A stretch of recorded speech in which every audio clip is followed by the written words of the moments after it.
Nous, les femmes de la province de l'Équateur, les femmes leaders et la Ligue de femmes de la Fédération IDPS Équateur 1, toutes motivées, mobilisées et réunies comme une seule femme pour soutenir à 100% la candidature de son Excellence M. Bobo Boloko Bolumbu au poste de gouverneur de province de l'Équateur à l'élection de gouverneur de province que la CENI organise d'ici mois d'avril 2024 sur toute l'étendue de la République démocratique du Congo.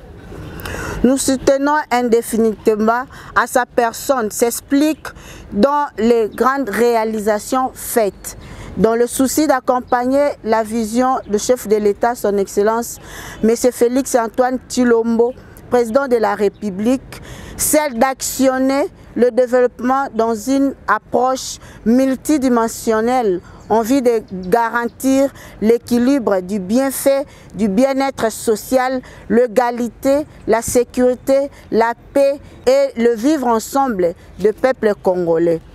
Pour ce faire, nous avons un devoir indéfectible d'énumérer quelques actions de marque et des grandes envergures réalisées par son Excellence, Monsieur le gouverneur de province, Monsieur Boloko Bolumbu Bobo, durant ses mandats au poste de gouverneur de la province de l'Équateur. En voici quelques-unes. Il a milité pour la réélection du chef de l'État pour son deuxième mandat dans la province de l'Équateur. Il a fait alphater et goudronner l'avenue Libération, précisément les tronçons Koidro jusqu'à l'aéroport national de Mbandaka, les avenues Yassanyama, Itela, Bonsomi, y compris le route d'intérêt public, à l'occurrence l'axe Mbandaka Bikoro, l'Olifa, Wangata, Djombo, pour ne citer que cela. Il a installé les lampadaires presque dans toutes les grandes sphères et avenues que compte la ville de Mbandaka, ainsi qu'au niveau des différents territoires. À telle enseigne, il a actuellement une diminution remarquable des cas de viol, de vols main armées, des actes de vandalisme et autres maux. Contrairement à ce qui s'est passé autrefois, suite à l'obscurité totale sur toute l'étendue de la province de l'Équateur, il a installé les sites de forage, de puits d'eau potable, de nouveaux standards dans les différents coins de la ville de Mbandaka et que dans le jour à venir, ce projet pourrait s'étendre sur toute l'étendue de la province de l'Équateur. Il a milité pour contrecarrer et diminuer l'expression du phénomène Kouloune par l'entremise de la police nationale congolaise et du FARDC, et ce pour promouvoir un climat de paix, de quiétude et de sécurité à l'endroit de la population de la province de l'Équateur.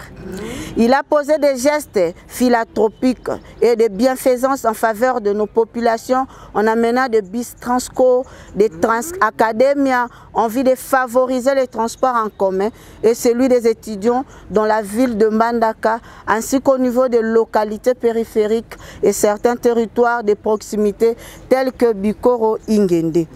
Il a conclu un protocole d'accord avec la société AEG qui est déjà installée en Mbandaka, qui va alimenter les habitations des populations de la ville de Mbandaka avec un courant photovoltaïque dont l'intensité s'élève à 35 MW, dont le site se trouve sur l'avenue Eyala, on a là vers Bamania. Et qu'actuellement, cette société procède déjà à l'enregistrement des personnes désirant se procurer de leurs services. Il a procédé à la remise officielle des intrants de pêche aux différentes associations coopératives de pêche de la province de l'Équateur sous le leadership du ministère national de pêche et élevage lors de son arrivée à Mbandaka. Il a veillé sur la promotion, la protection de la femme, pour la promotion de la masculinité positive. Il a organisé les audiences foraines et flagrantes pour sanctionner les auteurs de violences faites à la femme et pour mettre la femme en toute sécurité.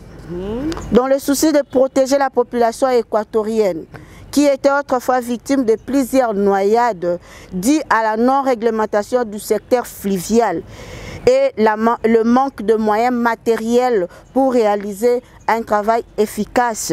Il a procédé à la distribution de motos, des hors-bord au commissariat fluvial, à la PNC, au phare d'essai et aux forces navales pour sanctionner les auteurs de navigation nocturne, y compris le personnel du gouvernorat de l'Équateur, les cadres de l'administration publique et autres structures, afin de leur faciliter les déplacements pour des raisons utiles de service.